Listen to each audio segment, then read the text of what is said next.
putting something out there to be shared publicly, or with a private set of people. It's, you're inherently putting it out there. So I think people get that basic part of how the service works. But Mr. Zuckerberg, you're in the foothills of creepy.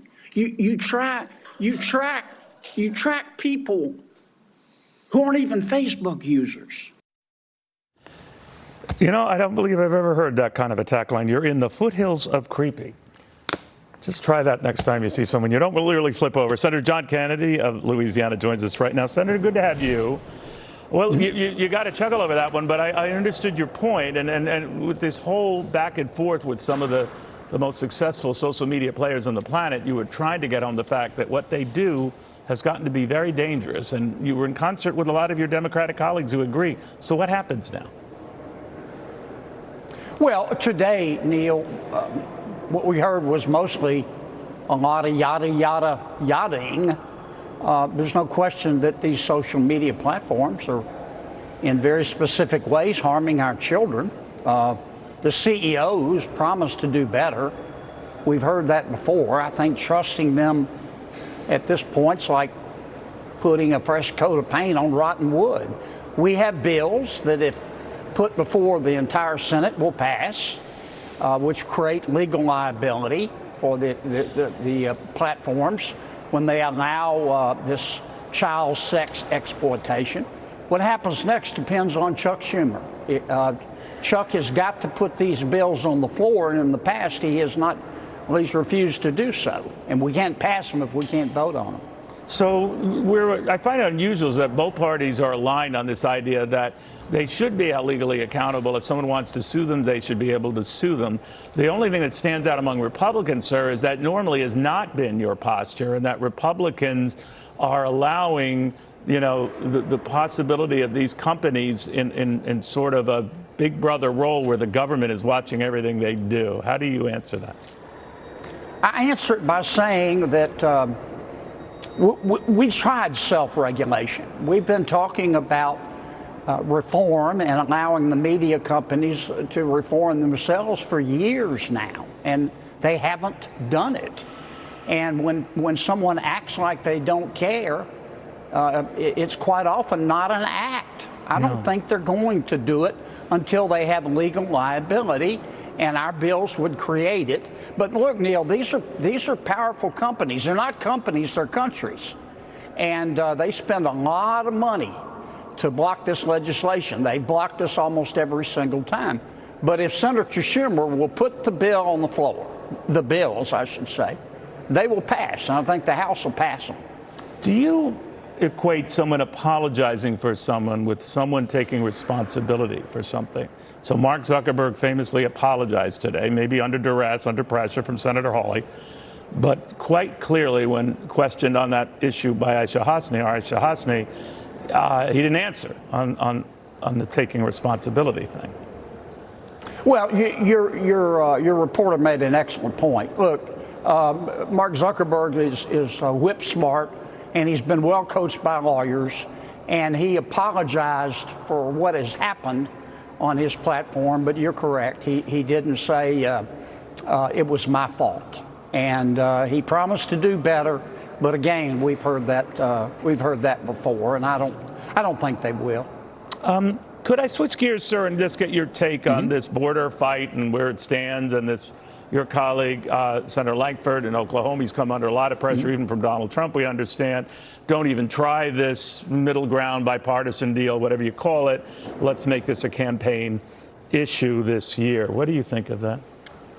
I think this is all a lot of debating and bickering in a vacuum. There is no bill. I haven't seen a bill. I've heard parts of it described, but I haven't seen it. I think what you're hearing is a lot of frustration. The people putting this bill together need to land this plane. They need to publish the bill. They need to let the American people look at it and give us a reasonable amount of time to digest it. If I think it's going to help stem the flood of people, of humanity at the border, I'll vote for it. But remember, there are other things in this bill as well, helping Taiwan, Ukraine, Israel. they need to land the plane and give us a bill to debate. And right now, everybody's reacting to rumors. Now, we're told repeatedly, we've been told for 3 months, this bill is going to be great. You know, it's going to be stronger than bear's breath. You just wait. But we haven't seen it. And the time has come. Let's see it. Now, I know you have led this effort to ban U.S. funding for the United Nations Relief and Works Agency, better known as the UNRWA, permanently because of some of their members having a role in the attacks on Israel. Where does this stand now, Senator? Well, we're going to try to pass the bill. I mean, what we've learned in recent days is if you took Hamas and turned them upside down and shook them, the United Nations Relief Agency would fall out of Hamas's pocket. They're not. The relief agency is not working for the Palestinians. They're working for Hamas. It's inexcusable, and it's going to impact the supplemental bill if we ever get to vote on it. It's going to impact the humanitarian aid for Ukraine. I'm not going to be too anxious to send humanitarian aid to Ukraine through the United Nations, now that we know whose side they're on. It's despicable.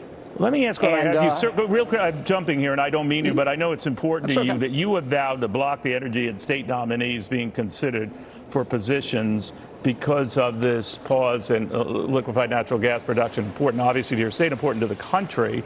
I'm just wondering, though, could you be pulling, with the best of intentions, Senator Tommy Tuberville here, who blocked military promotions over objections to the Pentagon abortion policy? Could you be going that route? Well, I could be, but I won't be. I'm going to be very selective in who I block. But the truth is that in trying to stop exporting of liquefied natural gas, the president is committing energy suicide for America. And he's hurting the environment at the same time. And I think he's doing it, frankly, just to pander to the loon wing of his party.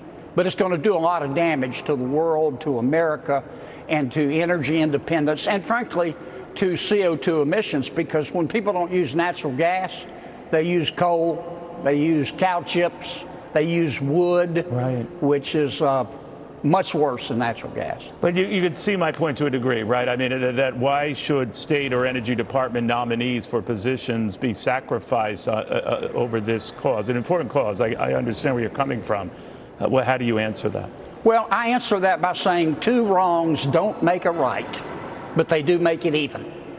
And until the president is willing to back off of this absurd position, I'm going to hold up some of his nominees. Not all of them. If somebody's really crucial, I'll let them go through. But I'm going to do it. All right. Senator, thank you very much. Good catching up with you. Senator John Kennedy of Louisiana.